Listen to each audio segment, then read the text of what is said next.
Hoje nosso assunto é o PSB e os rumos que o partido vai tomar neste ano de eleições gerais. Na semana passada, o possível candidato da legenda à presidência, o ex-ministro do Supremo Joaquim Barbosa, desistiu da disputa. Em Minas, o ex-prefeito de BH, Márcio Lacerda, é pré-candidato ao governo de Minas, mas há dúvidas sobre a manutenção dessa candidatura. Eu converso com o deputado federal Júlio Delgado, que é deputado pelo PSB e nos dá a honra de vir aqui hoje ao Mundo Político. Obrigada. Um prazer estar falando com você aqui, com os ouvintes, Vivian. Deputado, o ex-prefeito Márcio Lacerda, ele nega, mas corre uma notícia insistente de que ele pode desistir de disputar o governo por conta de um acordo nacional entre PT e PSB. Esse acordo preveria que Pimentel, né, o governador Fernando Pimentel, teria o apoio do PSB aqui e o PT daria apoio a Paulo Câmara em Pernambuco. E por isso, então, a candidatura de Márcio Lacerda seria retirada. O que tem de verdade nisso? Olha, Vivian, não está fechado isso. Mas também não dá para negar e falar para você que essas conversas inexistem. Essas conversas existem há muito tempo. Aprofundou-se em função do fortalecimento de uma candidatura numa terceira via lá em Pernambuco, que pode trazer problema para a candidatura do Paulo Câmara, que é o nosso governador do PSB. E aqui a mesma coisa, tem a questão da candidatura do Márcio, mas o Pimentel e o PT acham que é preponderante, é importante ter a manutenção do governo aqui em Minas também. A candidatura lá é da neta do Arraes. É da neta do Arraes, assim, a prima de Eduardo. Que é do PT. E sempre foi companheira, que há umas 2 eleições atrás ela saiu do PSB, foi para o PT, que sempre foi aliado do PSB.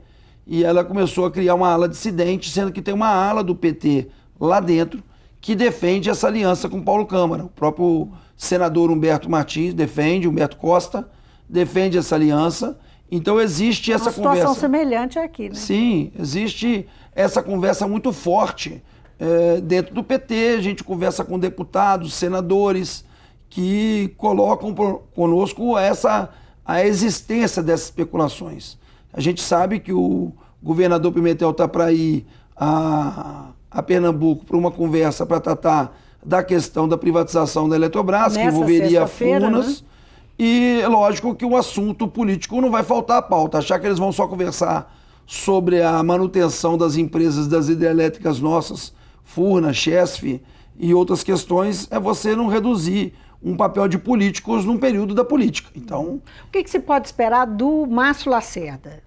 Da disposição dele de abrir mão da candidatura? Nós sabemos o quanto ele pode ser pressionado pelo partido e ter que realmente abrir mão? Nós sabemos que essas conversas existem e são conversas que têm se fortalecido nos últimos dias. O presidente do partido reafirma que o Márcio, se quiser ser candidato, será ser candidato. Mas nós temos alianças com o PT que são celebradas em Pernambuco. E o PT coloca para a gente também outros estados que são importantes para eles, com a participação nossa do PSB. Bahia, Paraíba, são estados que a gente tem. Na Paraíba, por exemplo, nós temos o governo. Na Bahia, o PT tem o governo. E essas conversas existem de forma muito firmes e têm se elevado nesse momento. Ao presidente do partido dizer por esses dias que reafirma que se o Márcio depende muito da capacidade da articulação que o Márcio está fazendo de alianças também, porque se ele ficar muito isolado na candidatura a governo, a ponto de prejudicar a chapa de deputados, o partido tem as suas prioridades. A partir do momento que a gente deixou de ter uma candidatura viável ao presidente, que era o nome do Joaquim, e passamos a fazer parte de um espectro de composição com outros partidos, essa estrutura passa a ser também considerada. Como é que vai ficar solução do PSB, se para nós é importante nesse momento ganharmos o governo que temos e fazer uma bancada respeitada na Câmara Federal. Essa é a responsabilidade que a gente tem que conduzir nesse momento e o Márcio, eu tenho certeza, tem ciência disso tudo. Agora, deputado, se realmente acontecer do ex-prefeito Márcio Lacerda ficar isolado, não há tendência de ele preferir caminhar para o grupo que ele integrou até agora, que é um grupo que hoje está na oposição a Fernando Pimentel, como é que seria esse arranjo? O PSB poderia, digamos, acompanhar Lacerda nesse sentido ou não? Eu não sei das conversas que o Márcio tem tido com outras candidaturas ou com essas candidaturas e até que ponto ele vai garantindo a sua candidatura preservar a questão das chapas do PSB. Eu sei que nós não podemos ficar presos a alianças que nós já rompemos. O presidente do partido disse isso claramente, que nacionalmente nós não devemos fazer aliança com o PSDB e vamos respeitar nas questões dos estados. No caso, eu estou me referindo especificamente ao PSDB de Antônio Anastasia e também ao DEM de Rodrigo Pacheco. Mas hoje nós estamos reduzidos a uma aliança que o Márcio França tem insistido com a candidatura do Alckmin nacional, mas é importante lembrar que o PSDB tem um candidato a governador, que é o João Dória.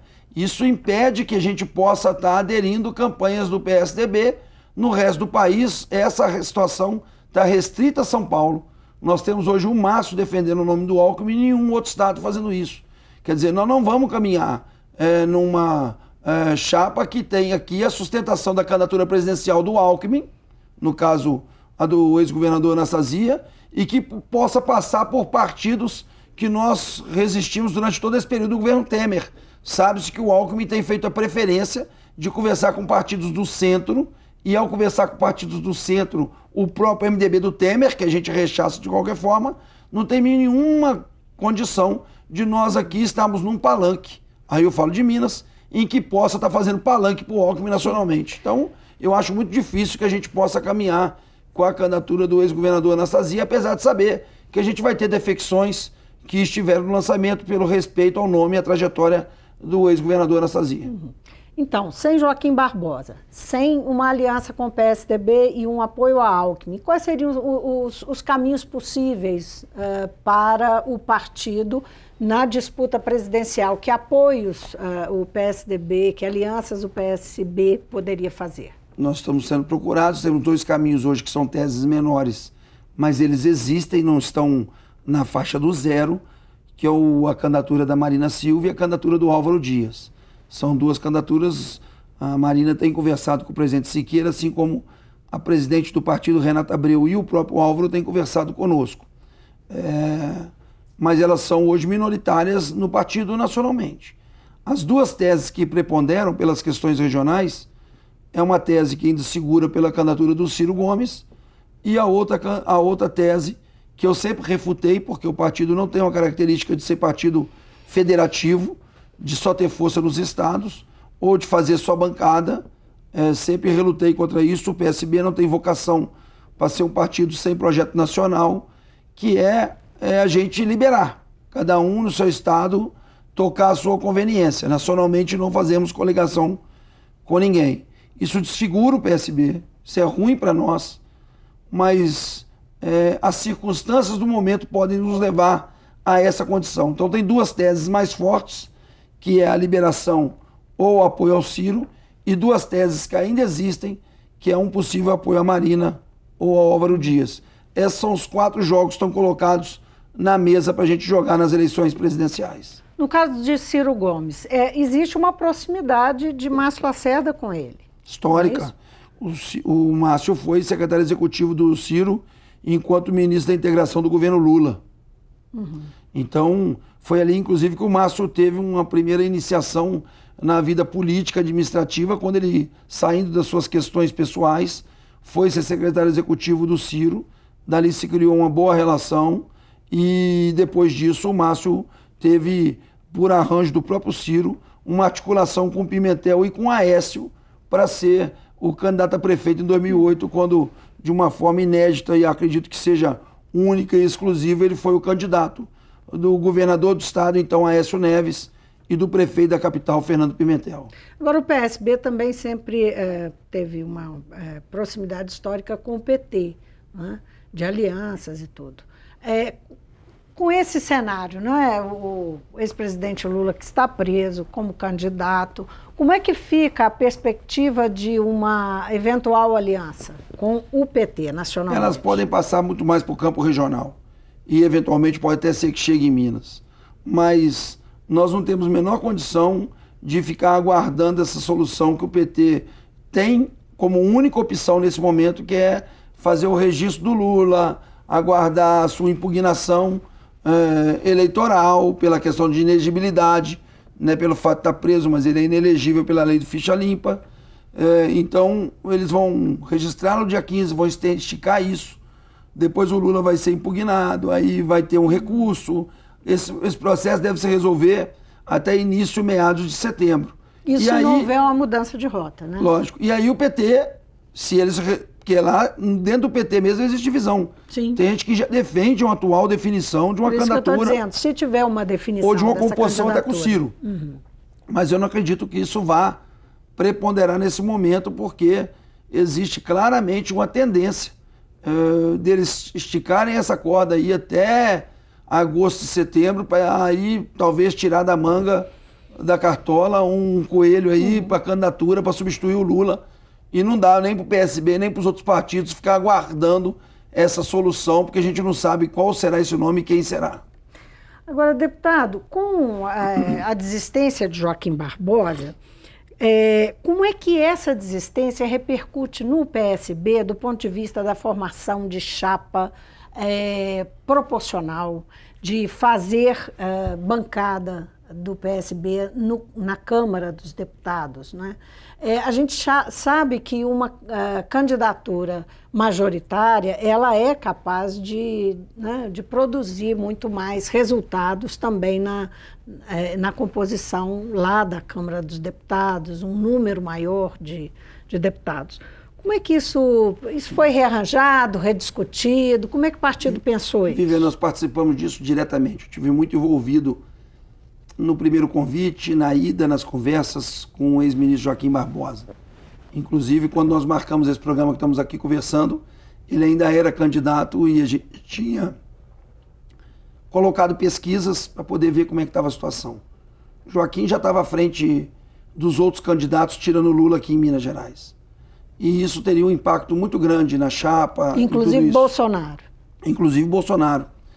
A gente tem dados estatísticos das últimas 10 eleições proporcionais, que quando você tem um candidato majoritário competitivo, ele carrega cerca de 5% dos votos para a legenda. Se você imaginar que o Joaquim Barbosa pudesse ter em Minas Gerais cerca de 10 milhões de votos, ele poderia trazer para o PSB, para a chapa de deputados, por exemplo, 500 mil votos de legenda. Isso representa 2,5 deputados. E nós não teremos mais isso. Então isso é um impacto muito grande. Na primeira reunião que fizemos depois da desistência do Joaquim, a conversa de todos os estados, de todos os deputados, eu lidero a bancada na Câmara, nós somos 27 deputados.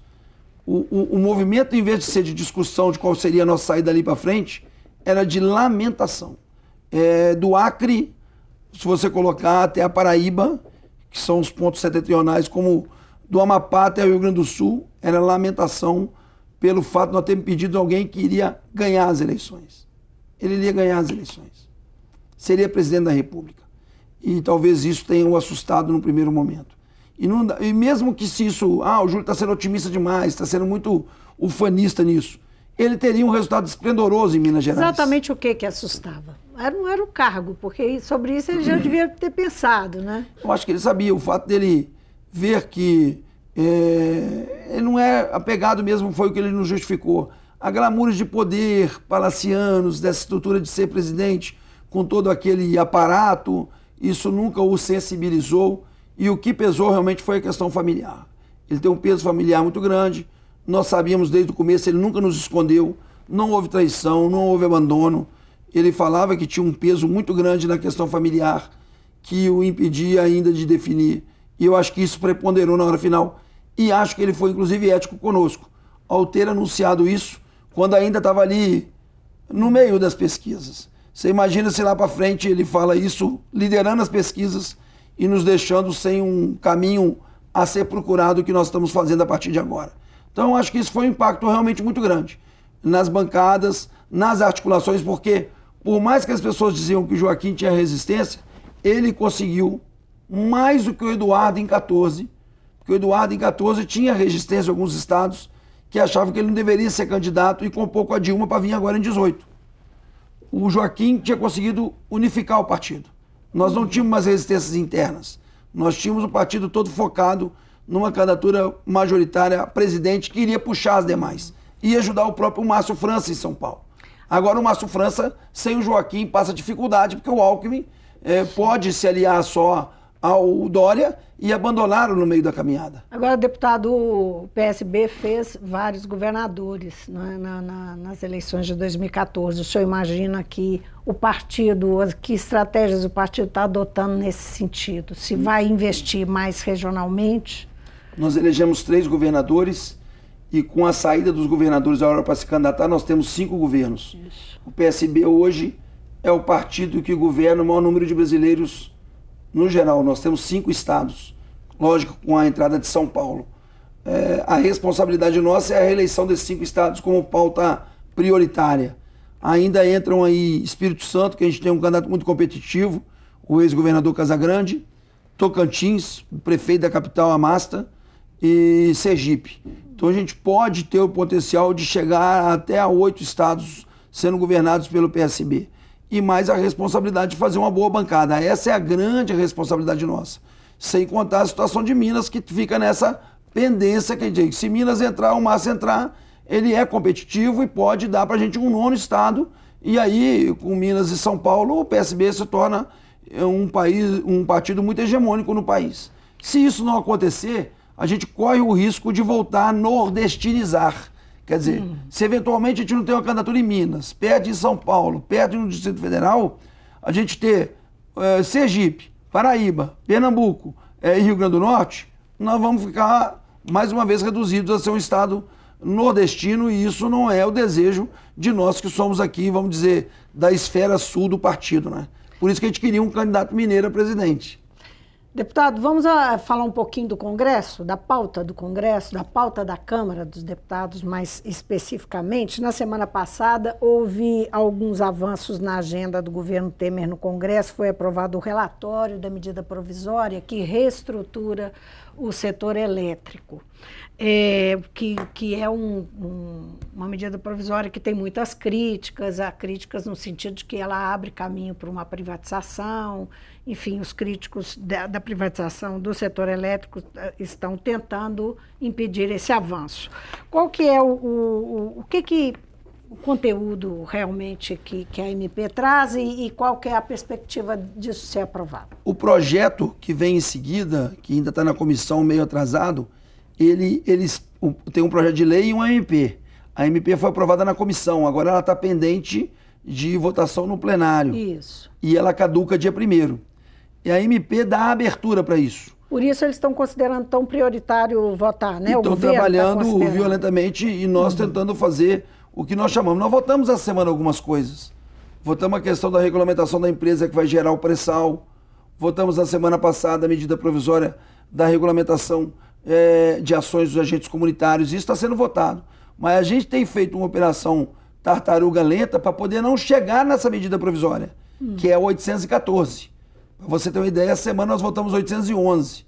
Ainda tem a 1213 e o cadastro positivo, que é uma pauta do governo. Se caducar. Se caducar, prejudica o projeto, que é a privatização. A medida provisória vai preparar o caminho. Ontem o governo soltou um edital, mais uma vez essa semana, colocando as normas da privatização. E o projeto de lei vem para fazer a privatização. Se a gente conseguir derrubar essa medida provisória, a gente compromete o projeto daí por diante. Por que não privatizar, deputado? Porque a Eletrobras é um setor estratégico. A Eletrobras está na carta testamento de Getúlio Vargas, colocando como empresa que ele tinha fundado para dar o fomento para o Brasil, Petrobras e Eletrobras. Ele deixa claro isso. Isso há 50, se você colocar, há 68 anos atrás. Você não pode pegar um setor estratégico como esse. Eu dou um exemplo e dei isso na Câmara essa semana. Tem uma rede de churrascarias no Brasil, que muito pouca gente tem acesso, que chama Fogo de Chão. Tem aqui em Belo Horizonte. São 20 churrascarias espalhadas pelo Brasil e algumas nos Estados Unidos. Um grupo internacional comprou essa rede de churrascaria por 7 bilhões de reais. Se você imaginar que eles querem vender a Eletrobras com Furnas, com Chesf, com tudo, por 12 bilhões? Quer dizer que a Eletrobras vale as churrascarias e mais um pouquinho? É brincar com um setor tão estratégico quanto é. E as empresas que querem comprar a Eletrobras, americanas e chinesas, elas querem comprar aqui. Mas vai ver, o país mais capitalista do mundo é os Estados Unidos. Setor de energia estratégico é do Estado. China, considerado, com o socialismo moderno, o país mais socialista, mais populoso do mundo.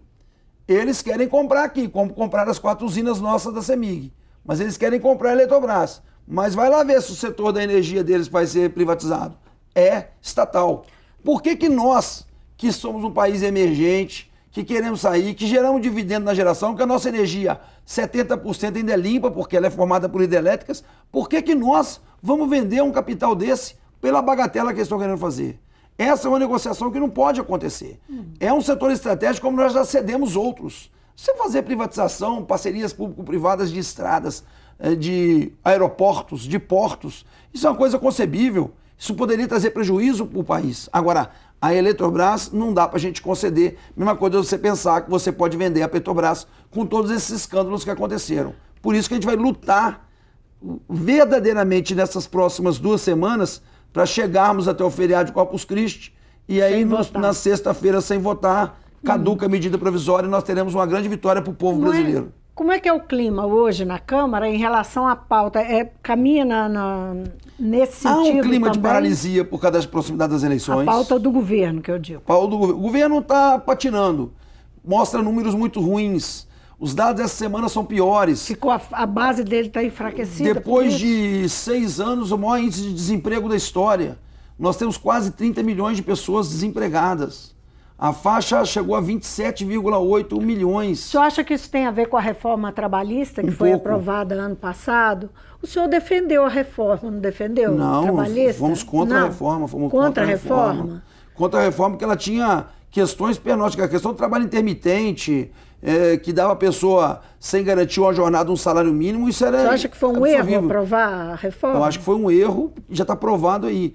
Nós tivemos, não vamos falar que esses 27 milhões aconteceram do ano passado para cá, mas você vê no percentual que depois da reforma houve um acréscimo muito grande no número de pessoas desocupadas e um crescimento com subemprego, né? De trabalho informal. É isso que é muito ruim. Porque a gente não tem garantia nenhuma para essas pessoas. Então isso foi um grande prejuízo. Esse governo trouxe muitos prejuízos ao longo desse período. A PEC do teto de gastos de saúde e educação, a questão da reforma trabalhista, o que foi gasto para poder se blindar o seu Temer durante esse ano passado nas 2 denúncias, e isso está sendo pago agora. Aí há uma morbidez, uma paralisia por parte da base, que não quer mais se desgastar com o Temer, principalmente com temas como privatização da Eletrobras. Tem muita gente da base que não quer votar. A bancada de Minas está muito unida nesse sentido. O que passa? O que passa de interesse do governo, se é que tem alguma coisa que pode passar até o meio do ano? Eu acho que são questões periféricas. São cadastro positivo, nova lei de licitações, deveria passar a reforma tributária, porque ela não é interesse do governo, é interesse do país, porque essa questão da disputa dos estados é muito ruim para os estados e sacrifica principalmente a nós de Minas, mas essa não é prioridade do governo. Então, como a base está dilacerando, como nós estamos muito unidos, está chegando eleições, todo mundo sabe que em junho para quase tudo por causa de Copa do Mundo e os deputados do Nordeste são muito envolvidos com as festas juninas. O projeto da Lei Candir não tem a menor condição de ser votado ainda nesse primeiro semestre, eu acredito que ele ficará. Porque passou, né? O relatório lá foi aprovado na comissão mista. Fora o risco que o governo coloca a todo momento de suspender a intervenção, que foi uma coisa que nós falamos que não tinha planejamento, para se votar logo depois das eleições a reforma da Previdência.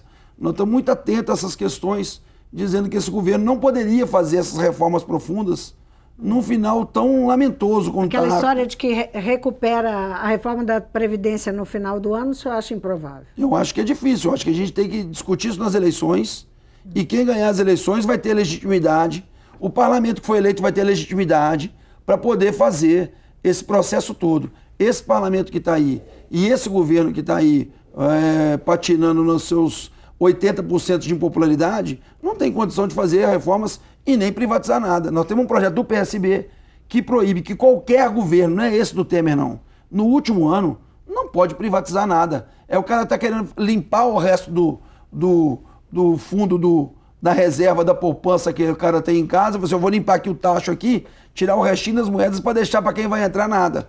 Privatizar a Eletrobras, como qualquer outro setor desse, no último ano de governo, é um comprometimento para o país que a gente não pode pagar nesse momento. Deputado, foi um prazer ter o senhor aqui mais uma vez. Prazer é meu, Viva. Tá sempre um prazer falar com vocês.